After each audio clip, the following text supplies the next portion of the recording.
bringing attention to the destruction of the 3 World Trade Center towers in New York City on September 11th, 2001, and a whole lot more. This is 9/11 Free Fall. Hi everyone, I'm Andy Steele, I'm your host, and thank you for listening to another episode.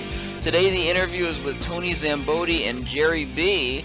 They've been guests on this show in the past. Well, in this show, they're going to be talking about the actions that they've recently taken as a result of Gerry and his group's work in discovering what NIST omitted from its Building 7 data, and of course the discovery of which makes its collapse explanation impossible. And this involves a letter that was written by attorney Dr. William Pepper to the Department of Commerce, which oversees NIST, and which could result in legal action if the Department of Commerce does not respond. This is another long interview, and this one you're not going to want to miss, so I'll be playing that for you in just a few minutes. But before I do, I want to make sure I squeeze this in. I'm going to play a clip for you from Washington Journal. The guest is Representative Brian Higgins of New York. The date is January 9th of this year. Let's go to our phone calls. Mary's been waiting to talk to you in Fort Myers, Florida. Democratic caller. Hi, Mary. Hello there. Morning. I really agree with the congressman. Oh, yes. I have a question, though. I know you're not a building expert, but you are a U.S. rep who sits on the Homeland Security Committee, so you are responsible to the American people to respond seriously to the opinions of over 2,000 building experts. We're talking national security here. There is a very strong evidence proving that 9/11 Building 7 was brought down by controlled demolition. People are waking up to it. Would you be willing to personally review that evidence with representatives of those building experts? And let me just give you some context. Mary is part of a group out there that is skeptical of the investigation that was done of the September 11th, 2001 attacks. The 9/11 Commission? Yes, okay. The 9/11 Commission. Sure. Skeptical of their investigation. Okay. Well, certainly, we have a responsibility, I have a responsibility to review all relevant information relative to that situation and generally. So, most certainly, any information that is compelling, that changes the dynamic of the debate relative to cause and effect, I would certainly review, yes. So there you are, folks, an appropriate answer from Mr. Higgins as they go, and of course you can rest assured that the proper efforts will be made to make sure that he gets a chance to review that evidence. And I urge everyone listening to go to Brian Higgins' congressional webpage and just write a quick here to him for his answer. You can do that by going to higgins.house.gov and clicking the contact button on that page. And even if it's just a quick sentence of thanks and urging him to make good on his pledge, he should hear from you. Alright, what we're going to do now is what we do every week. We're going to take 10 seconds of silence to remember the victims of 9/11 and their families and all of the people who died in the wars that followed 9/11. We're going to do that starting now.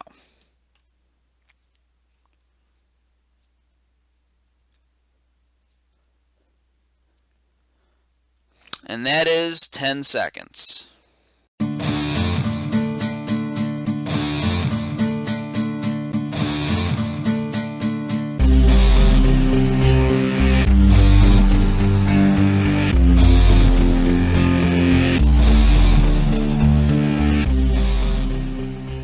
Tony Szamboti is a mechanical design engineer with 27 years of experience in the aerospace and communications industry. He's a member of AE 9/11 Truth. He's been involved in Remember Building 7, and of course he was on national TV with Bob McIlvaine a couple years ago to talk about the controlled demolition evidence.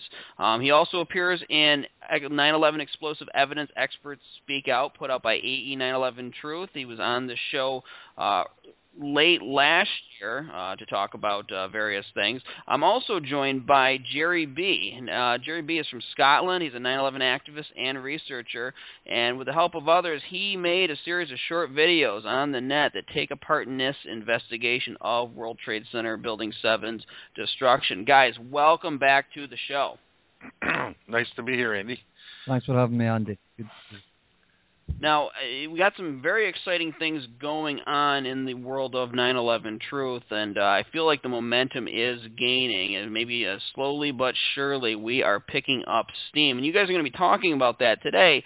Now, each of you, you've been guests on the show before, and I know who you are. People who listen to the show regularly, of course, know who you are. But for audience members who may be tuning into this program for the first time, maybe getting introduced to 9/11 Truth for the first time.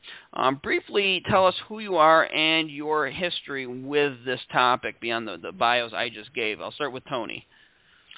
Yeah, I got interested in it in 2006 after reading Professor Stephen Jones' paper on it, the BYU physics professor who wrote a paper in late 2005 discussing the molten metal that was found just under the three collapsed buildings. And I thought it was, I wondered about it and wondered if it was a quirky anomaly, but I had to read his paper. He's a physics professor after all. And after reading it and looking into it for myself, I happen to, you see more and more anomalies, and it causes you to delve deeper into it if you're concerned, and I was. And, my final conclusion was that these building collapses were not due to those aircraft impacts. And Gerry, tell us a little bit more about yourself. What's your history with this topic? I was interested in 9/11 straight away. I didn't immediately jump to any conclusion. I was immediately suspicious about how much we were being told and how much we were not being told.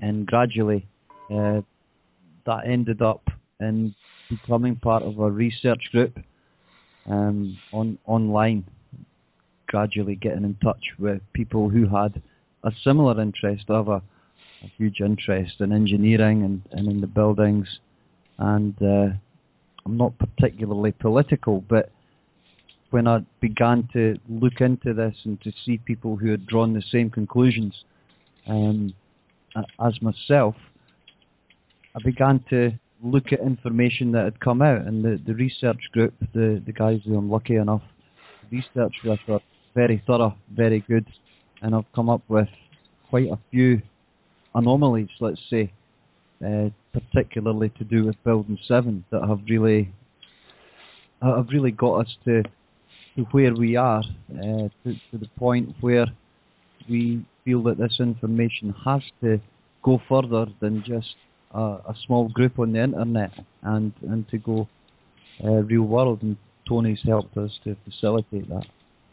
Yeah, and folks, this is a testament to the miracle of the internet and why I really feel that 9/11 Truth is going to be the turning point for American history. And I've equated it before to the printing press and how the Gutenberg Bible got around into all the different people of Europe, and that influenced world history just like this will too, because like-minded people can get together, researchers can get together, and your group of people are an example of that. And again, Gerry's representing more people who maybe aren't as vocal or aren't standing out as front, so I want to give credence or give credit to those folks too who are listening behind the scenes right now and putting out their own input, and have been helping me with this show for a while too, and letting me know certain information. And it's an honor to have all of you guys on here and being part of this project and what you guys are doing. And I want to tell the audience, you do not want to turn the show off, because we're going to be talking about how to move forward the way that I see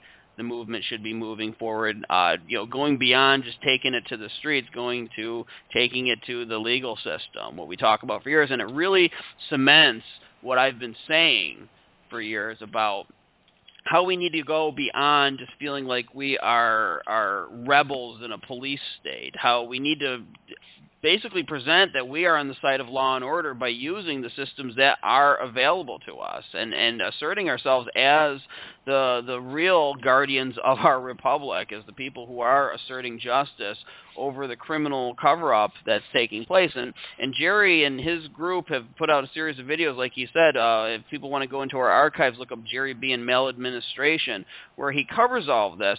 Gerry, well, first of all, and before we get into what the problem with the NIST official explanation is, and Gerry and Tony, whoever wants to speak up first on this, what is NIST's official explanation for why Building 7 fell? You want to take that, Ger? Yeah, I'll put it as well as I can. The NIST offered us an explanation in the report, which on the face of it looked reasonably plausible. until you look at the evidence.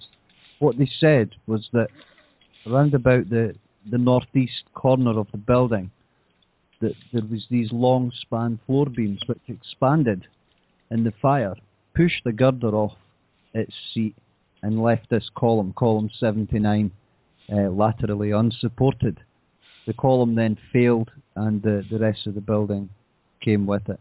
There are quite a few problems with that explanation when you get into the detail of it, which I'm sure we will cover in the programme. But on the face of it, it does look kind of plausible, kind of possible, that these beams will expand.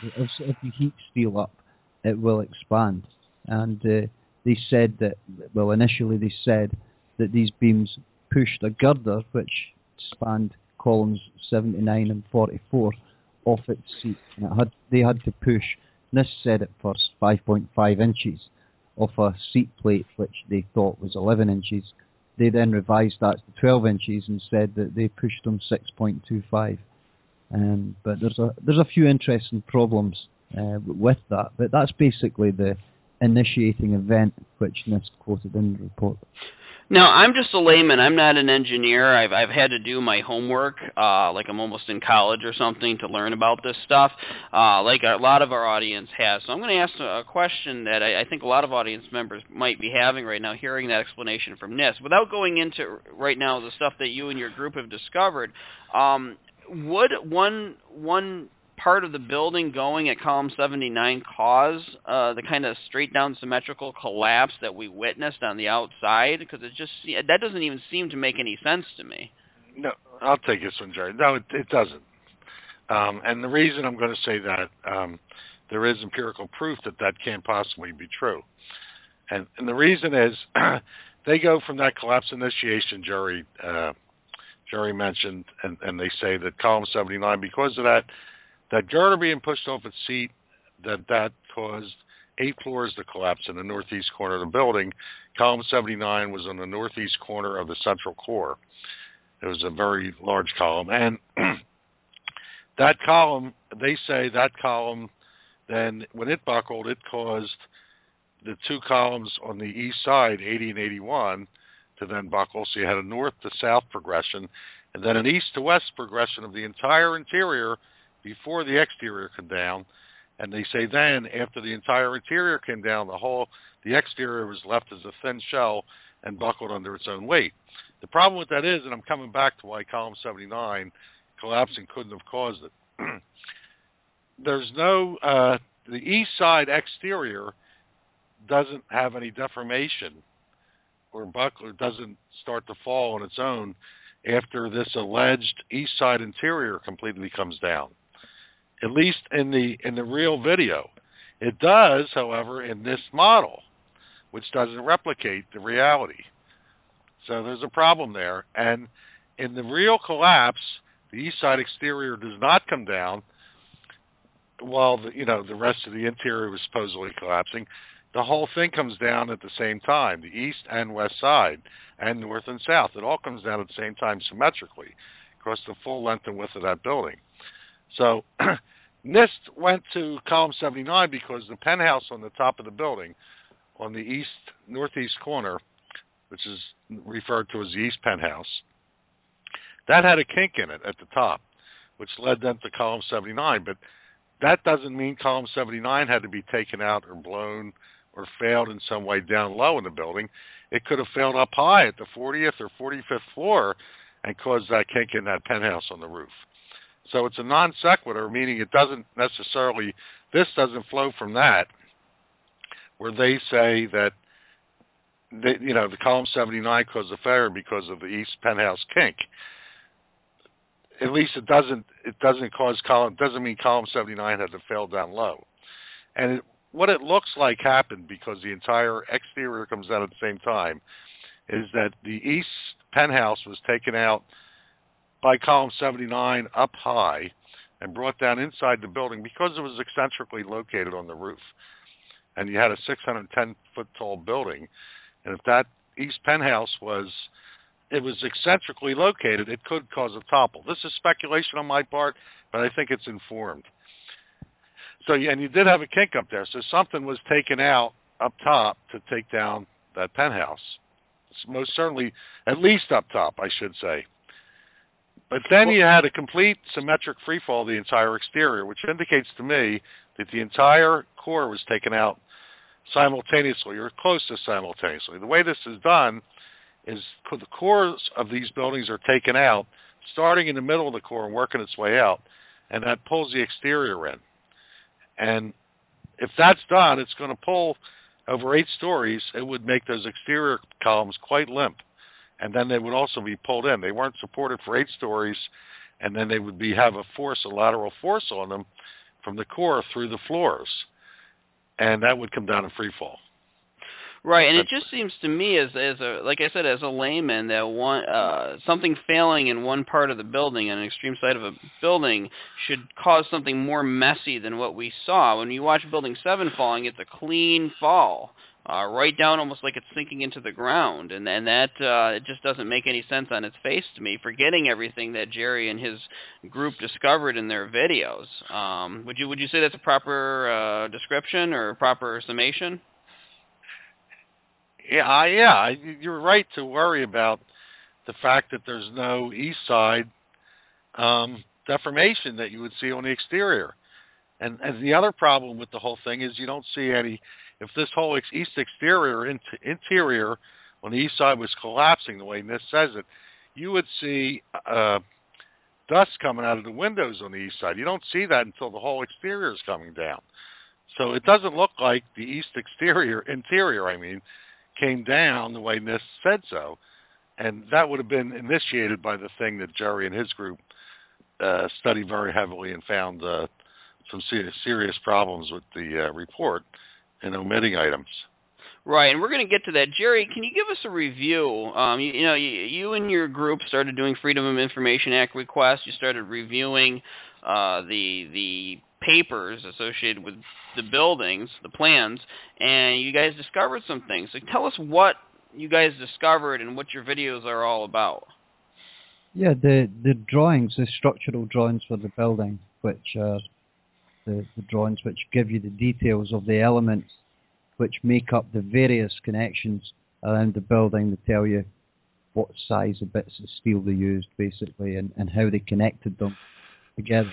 When these were released, we went over these drawings, and one of the guys in particular was very, very, very thorough in going over these, and he found we concentrated on the point. We thought we'll start out at the point where NIST the failure in it. So we immediately looked at column 79, around about the 1234, and looked at the connections there, and started to look at drawings to find what detail we could glean from these drawings.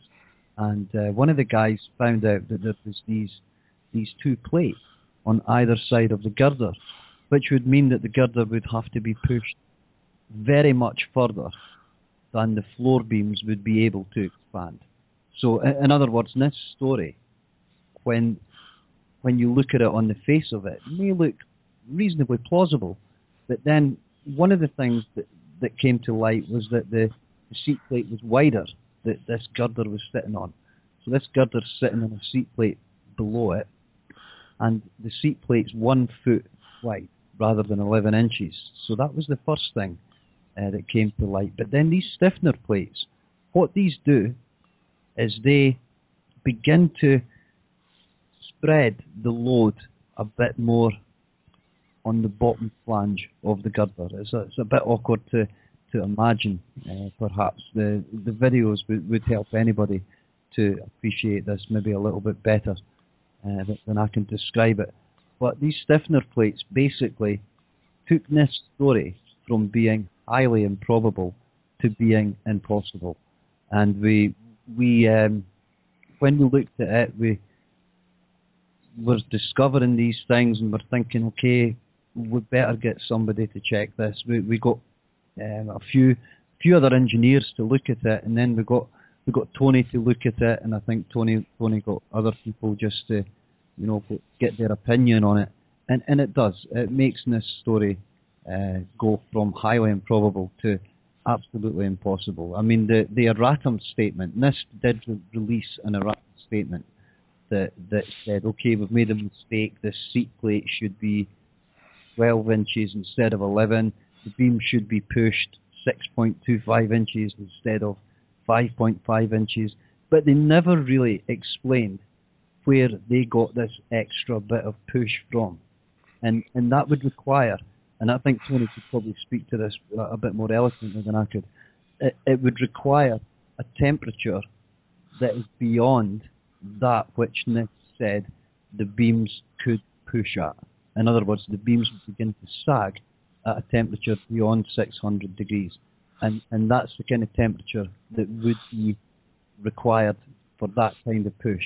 So really, we had it confirmed from various sources that, wow. When engineers see this kind of information, they look at it and they shake their head when they look at the NIST report. But I think maybe Tony could talk a bit more eloquently about the temperatures that would be required and could they exist.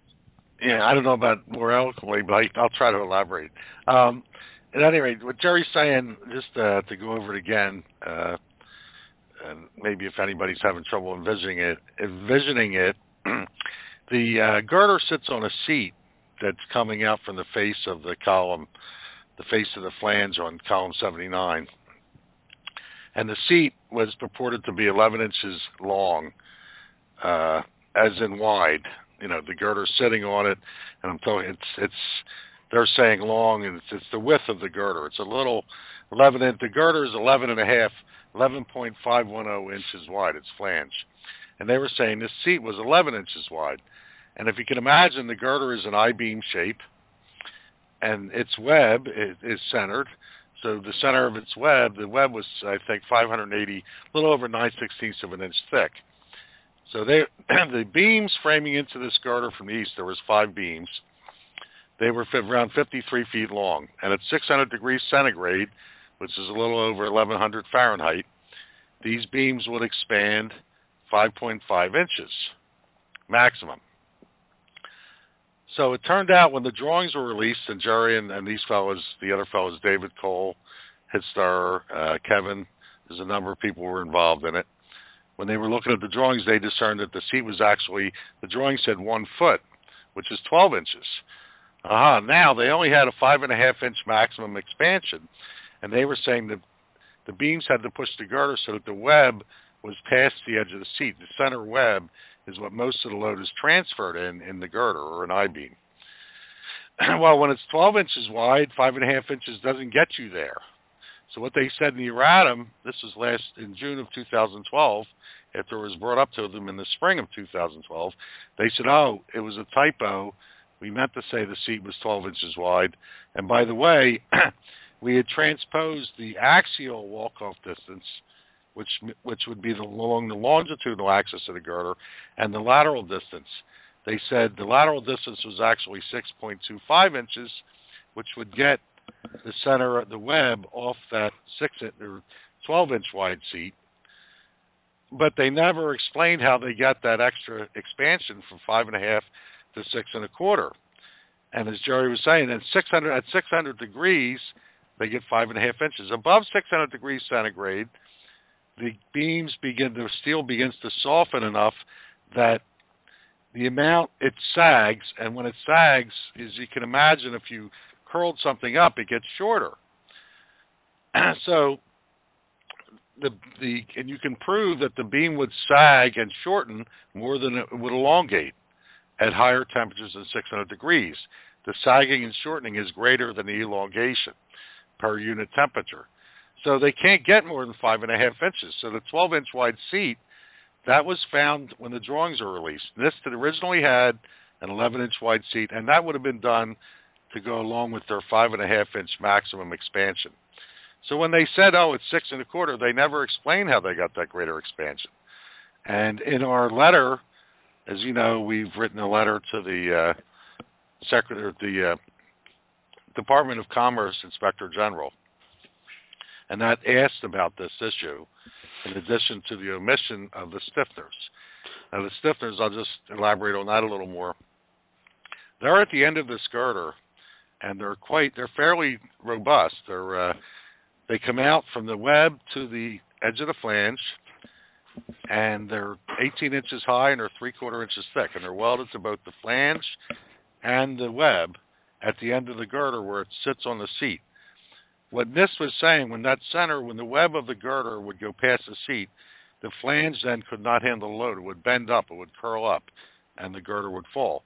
Well, the stiffeners, they stiffen the flange. They're meant to prevent the girder's web from buckling because it's only sitting on like a 2-inch wide plate. But they also stiffen the flange. And I mean stiffen it by thousands of times. It's very significant. So that flange will not bend upward, and that's what Gerry was saying when he said now the girder would have to be pushed much more than even the 6 1/4 inches. It's up around 8, 9 inches, somewhere in that range.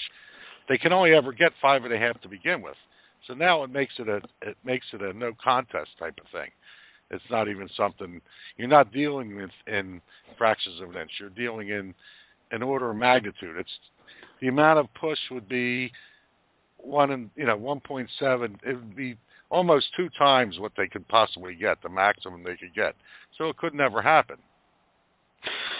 So basically, their collapse hypothesis is absolutely impossible when you look at the real way this building was built.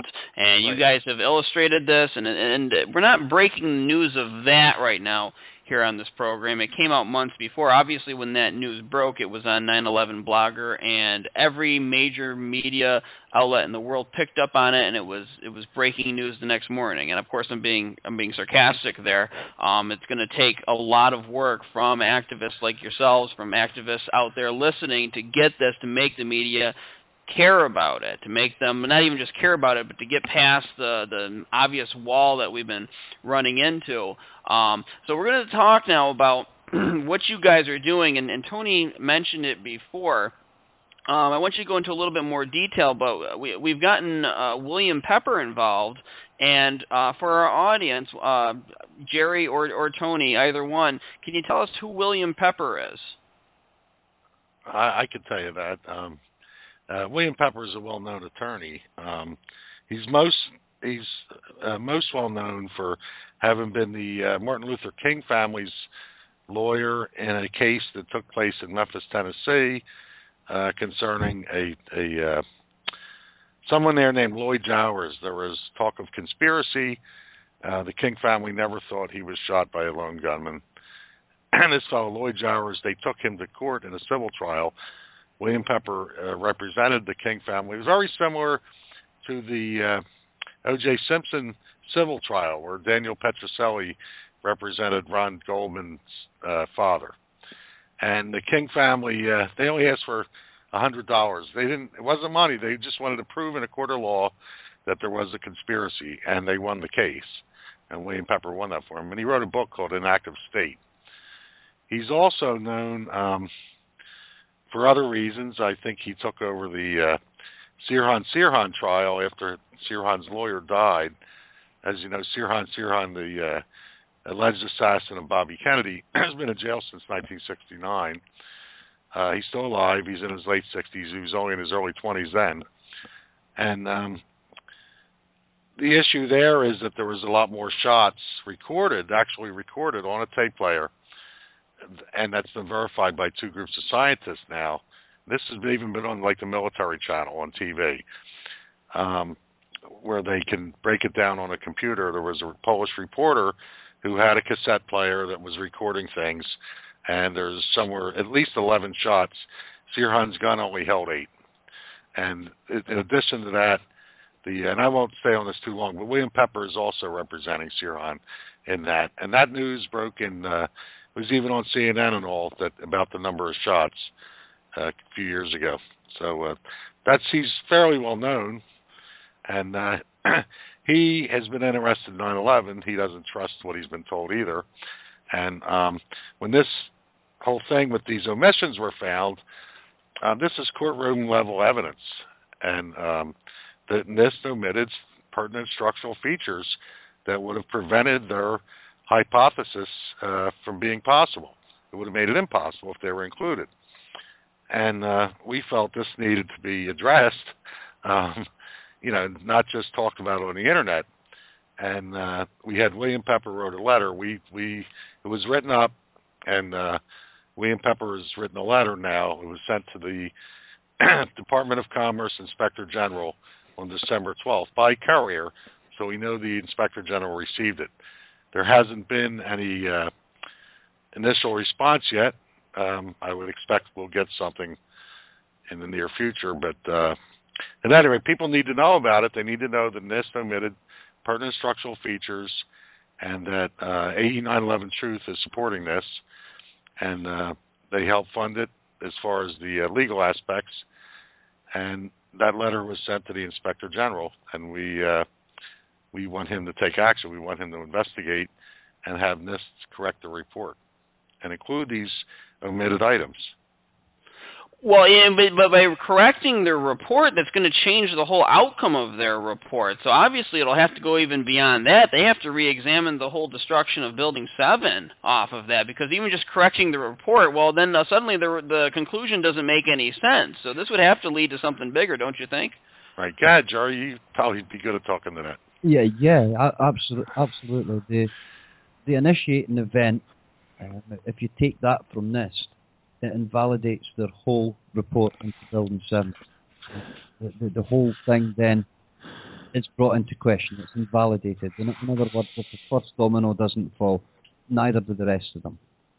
And this explanation was quite precise when they gave us this explanation in the report. And it is entirely invalidated by these pertinent issues. But when you look at these elements, every one of the elements that they missed out in the report that they omitted, they all together will prevent the kind of failure that they told us happened in the building. And I personally, probably it's a stretch to believe that it's a coincidence that NIST made a mistake in missing out the stiffener plates, the beam stubs, getting the seat plate wrong. Every mistake or alleged mistake that they made favoured their hypothesis. And this takes that initiating event from them. And it's something that people really need to get behind. We've got to this stage. We've got the evidence. We have the appropriate legal representation in place. I don't know, a lot of listeners here will have heard Building 7 being lauded a smoking gun of 9/11. Well, this is the opportunity to really take this to task and to take them into an environment where they can't just stonewall it. They are well known for just ignoring, and they've ignored, to a great degree, they've ignored the issues that we've brought to their attention. If they get taken into a court of law, then they can't make that same kind of argument. They can't just ignore it. They will have to answer for this. And when they give us, if they give us an alternative explanation for Building 7, then that will be allowed to be opened up to scrutiny.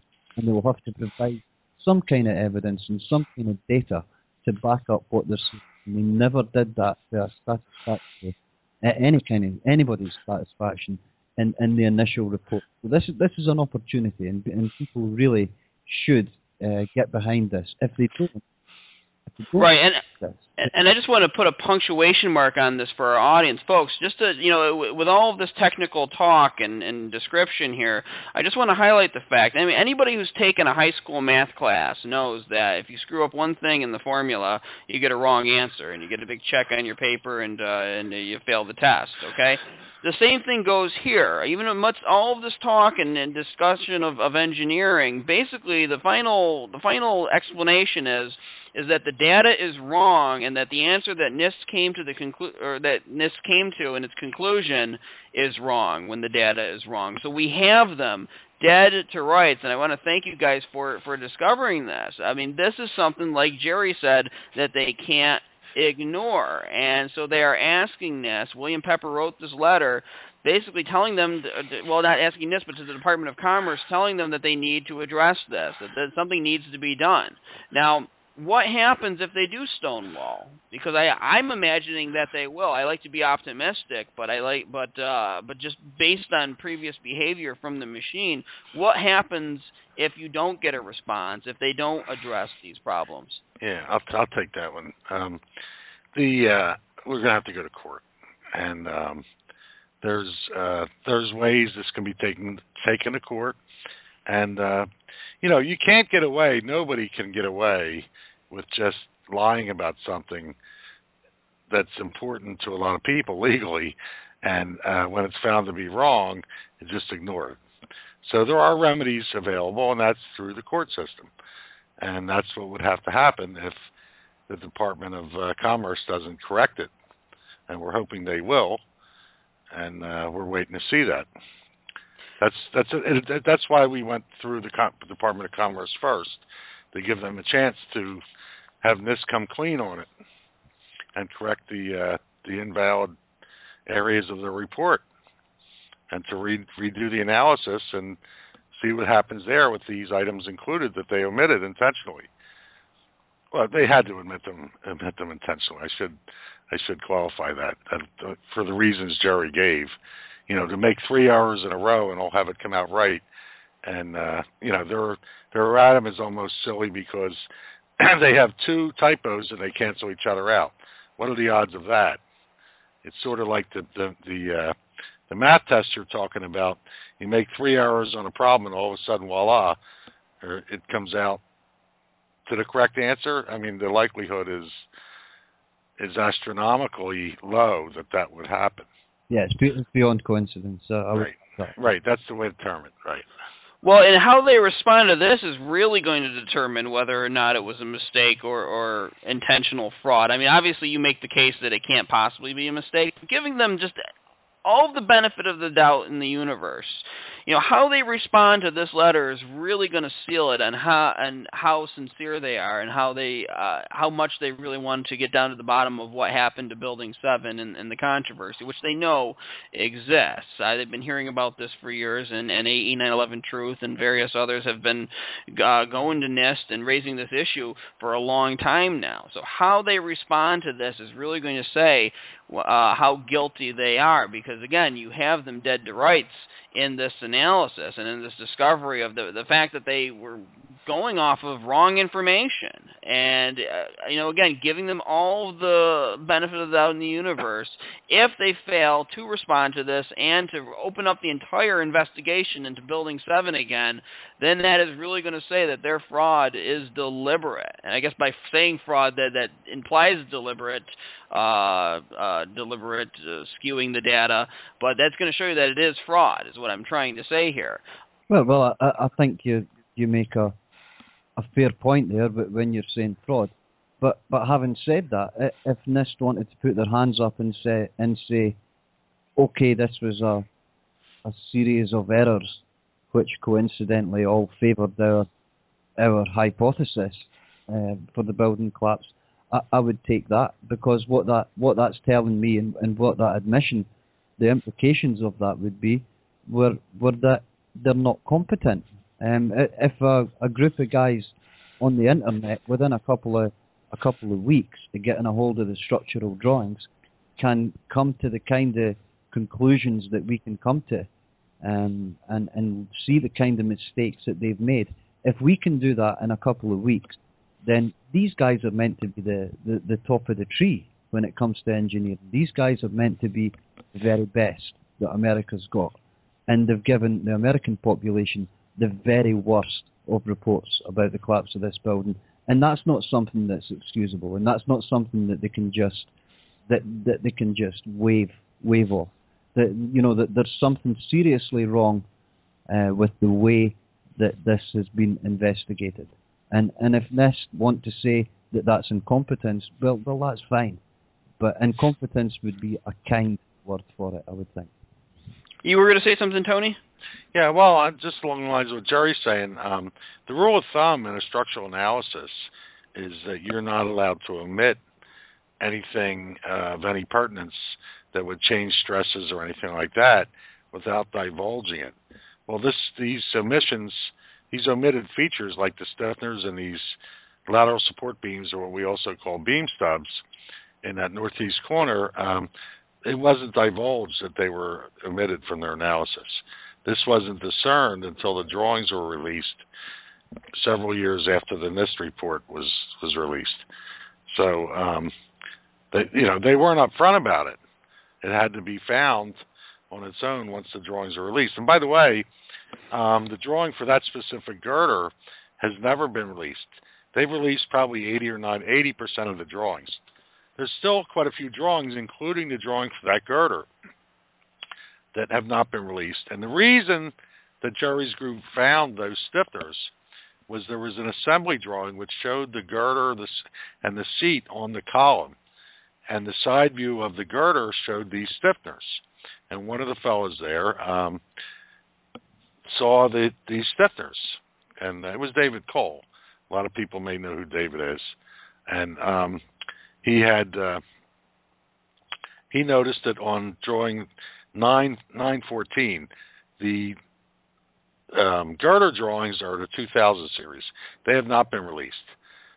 But there are other girders in the building. Apparently these stiffeners are used wherever the seat that the girder sits on is not long along the girder's longitudinal axis.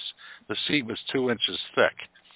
So they're worried about the web failing, only having a short distance of web on that seat. So they put the stiffeners on. They're on a number of other girders. And we know they were on this particular girder because of that assembly drawing that calls it out, and they're shown on there. But just so you see that everything hasn't been released yet, and that was those stiffeners were found on an assembly drawing that happened to show that girder. Well, it illustrates just how flimsy their story is. And again, folks, this changes the whole entire outcome. And again, kudos to you guys for catching on to it. I had a lawyer on the program not too long ago. He was involved in a letter to Cyrus Vance's office, and he's the Manhattan district attorney there, and trying to get them to look into the 9/11 controlled demolitions of the towers, and Cyrus Vance's office claimed they had no jurisdiction over the 9/11 crime. And in the discussion, it kind of came up, and I raised the point about blind justice. I mean, aren't we supposed to have a system based on blind justice in this country? And he said, blind justice is more of an ideal than a reality. Really kind of hit home with me, and I keep that in mind in this case. And obviously, William Pepper is a great attorney, and a lot of the stuff that you mentioned earlier with MLK, RFK, people need to look up, and there's almost a whole hidden history that we don't hear about in the mainstream. He was involved at the very core of that, but what we're facing and what we've seen is a justice system that doesn't want to deal with this, an entire political and media establishment that doesn't want to deal with this. Do you guys, when you say that they have to address this in a courtroom, I mean, I guess the way I want to ask the question is, what if they don't? I mean, can a judge, is there any wiggle room whatsoever for a judge to avoid this, or just simply say they're not going to look at it, or what? Do you think the justice system can work in this matter? I do. I happen to believe that it has to, but, the things you're bringing up, I don't think there's a lot of wiggle room for the judge to dismiss it. Somehow they're going to have to, in order not to have it see its day in court, they're going to have to try to stop it before it gets there. And I don't see how that's possible either. This is a similar situation to, in the John F. Kennedy assassination, there was a district attorney from New Orleans, Jim Garrison, who's the subject of the Oliver Stone film JFK, that Kevin Costner played his part. And there was a film taken of the Kennedy assassination from the front by Abraham Zapruder, that famous 26-second film. But Life magazine bought that the next day, and they locked it in their vault, literally, and they only showed it to a few people. Of course, they shared it with the Warren Commission and the Secret Service, but it was not made public. Nobody in the public ever saw that as a video. They saw stills from it. There were selected stills. Garrison knew that that film showed John Kennedy's head going back and to the left when we were being told by the federal government and through the Warren Commission that John Kennedy was shot from the right rear. Well, that's a pretty impossible situation. Garrison subpoenaed that film he wound up arresting somebody for a conspiracy in New Orleans, a guy by the name of Clay Shaw, and he subpoenaed that film. Life did not want to release that film to him. They fought that subpoena all the way to the U.S. Supreme Court, but inevitably they had no grounds to deny it, and they had to produce it for Garrison to use in those proceedings in that court. And there were some copies made of it and later on shown to the public. And when they were shown to the public, actually Geraldo Rivera had a couple guys on with that film. When it was shown in March of '75, and the public saw that and realized, wait a minute, you're telling us he's shot from the right rear, but his head goes back into the left. That caused a second investigation. I think you have a similar type thing here. It's that big a deal with these omitted items that would make the NIST collapse initiation hypothesis impossible. And the fact that they're omitted, and there's two major items, structural features that are omitted, and that seat is wider or longer than they previously said, and they don't have enough expansion to get off it when it's wider. Those three things, they can't deny it. So I don't see how they keep it out of court. I think their best bet is to come clean with the Inspector General. And, wherever the chips may fall, they're going to fall. It's not the NIST engineers. I'm not faulting the NIST engineers. I think there was a lot of pressure applied to NIST, and there was politics involved, and a dotted line group made to do this report. I don't think it's everybody at NIST by a long shot. I think they have to come clean. Right, and I've used the analogy many times before, is when you have a predetermined outcome that you want, it's almost like you have a box that you're trying to put a teddy bear in, but the teddy bear won't fit, so you start cutting the arms off, the legs off, and by the end the thing is so mutilated it's not what it's supposed to be. That's kind of what happens here, is that you have to make everything fit into this predetermined box of a fire-caused collapse, that you end up with the situation that we have now and what you guys have discovered in your research. And I want to believe that the justice system will work. I believe that there are honest people out there, and plus it's becoming more acceptable to talk about this than it was years ago. But again, we want to make sure that justice works, and that's what this show is about, and I try to implore the audience to get involved and help out. And I know one of the ways to do that is to spread the word about what you guys have discovered and to inform the media and basically with the same kind of fury that people used to talk about just Building 7 in the beginning and about 9/11 Truth a couple of years ago. They made this movement what it is. So I want to ask you guys, from your perspective, and what you think and what you need, what can our audience do to help out you and Jerry and Dr. William Pepper moving forward?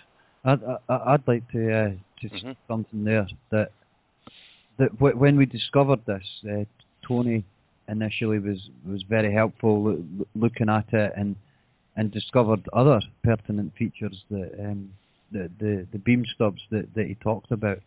And I approached Richard Gage and architects and engineers and appealed to him for help, saying that this is an engineering issue. It's the structural issue within the building, and architects and engineers have stepped up. They've stepped up to the plate here and said, okay, we will help you insofar as we can.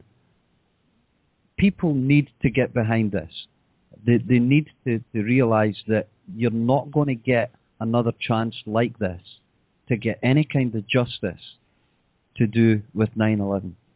The people need to support architects and engineers, because that's the vehicle of credibility for our movement. And that's the people who have stood up to the plate here and said, okay, we will help you with this issue. If it can be taken forward, we will help you to take that forward. But architects and engineers, they're not made of money. They can't just make the money appear out of thin air. We need support. I'm not sure about what extent financially that we're going to need support for this. I'm not too clear on that one, but certainly I think that architects and engineers for 9/11 Truth, that's the organisation who stepped up to the plate here. We can only take this so far ourselves. The ball's there. There's an open goal right in front of us. We need to kick the ball, and we can't do that ourselves. We need people to support this and to get behind this particular issue, because we might not get another chance like this. Yeah, I'll just add to that, just to elaborate again on what Gerry said. Two things people can do. One is to spread this omissions issue around as far and wide as possible. And there's a link on the Journal of 9/11 Studies. They can go to the Journal of 9/11 Studies and get the link for the letter that was sent to the Department of Commerce Inspector General last month, and spread that around. It's got both William Pepper's letter, 3-page letter to the Inspector General, and a technical discussion to support it. That's included in one PDF. They should spread that around to everybody they know, and any blog site that they know would link to it. Just keep spreading it around so everybody finds out about this. In addition to that, as far as the support for 9/11 Truth that Gerry's speaking of, there will be monies needed for legal action. It's already cost.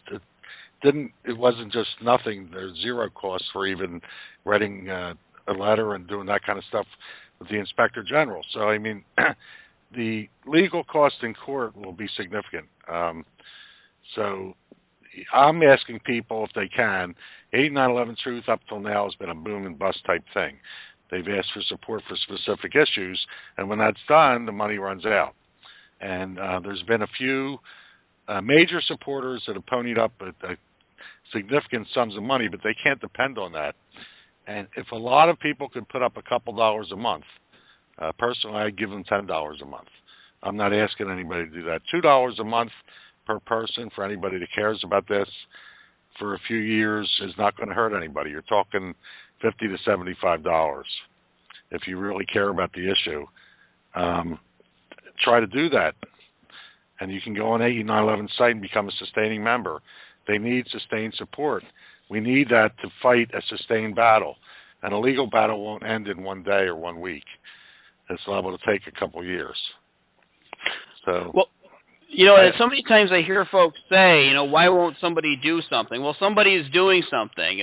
People will say, why, you know, somebody would have caught this by now. Well, people have caught this. You are hearing it here, folks, on this program, and it's going to move forward, but it needs your help out there. You know, Tony alluded to this earlier, we are fighting a massive system here that has kept this, I mean, this obvious fraud, not even so much under wraps because it's coming out, but they just don't want to talk about it. I mean, you see it when people call into C-SPAN in the morning. It's almost like they're uncomfortable. They're afraid, a lot of them. And so the only way that this is going to get acknowledged is with just tremendous will from the public. But the great thing about it is when everybody's involved, that pressure on each person's shoulders gets lessened all that much more. So, and what can you do? You can do what Tony said. You can become a member and pay $2 a month for you know, your pittance to the movement, to the battle. That's what people have done in revolutions throughout time, and supported in other ways too. What you can do, you can write to your letter to the editor, to your local newspaper. If you think that doesn't have an impact, you're mistaken, because people read that, and that's how they find out about issues like this. I mean, 9/11 Truth owes its existence to the fact that people stepped up and became citizen reporters. Go ahead and send it to your favorite alternative news site, whatever that is. Write your own article and just be factual and link to the letter that William Pepper wrote to the Department of Commerce, and spread the word that way. There's so many avenues for you to spread information, and don't be afraid of speaking out loud about it and approaching the media and approaching government officials and talking to them about this. And maybe we can even get some kind of paper written up with certain talking points, things that citizens can bring up to their elected officials if they're ever at town halls, or things that they can bring up with morning call-in shows like on Washington Journal or your local radio shows.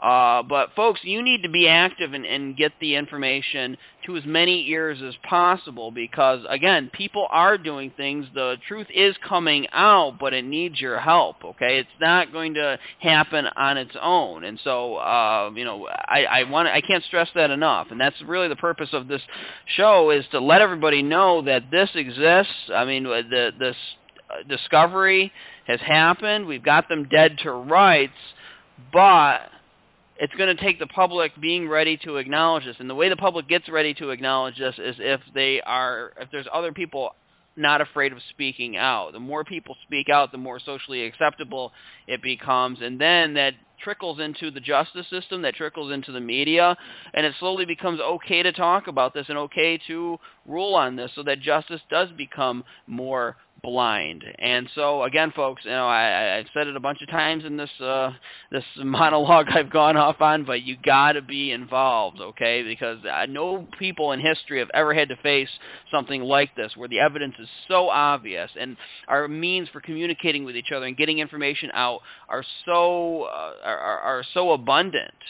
All right, you need to take advantage of that. I believe almost in the universe, in the ether, that this stuff exists right now. The internet and the 9/11 event being perpetrated exists to make this end come, to make this great awakening happen, and you are all going to be a part of that. Guys, I want to thank you for coming on 9/11 Freefall and for what you are doing. We're going to keep updated on on your efforts, and I'm going to tell everybody in the news segments of future shows how you guys are progressing.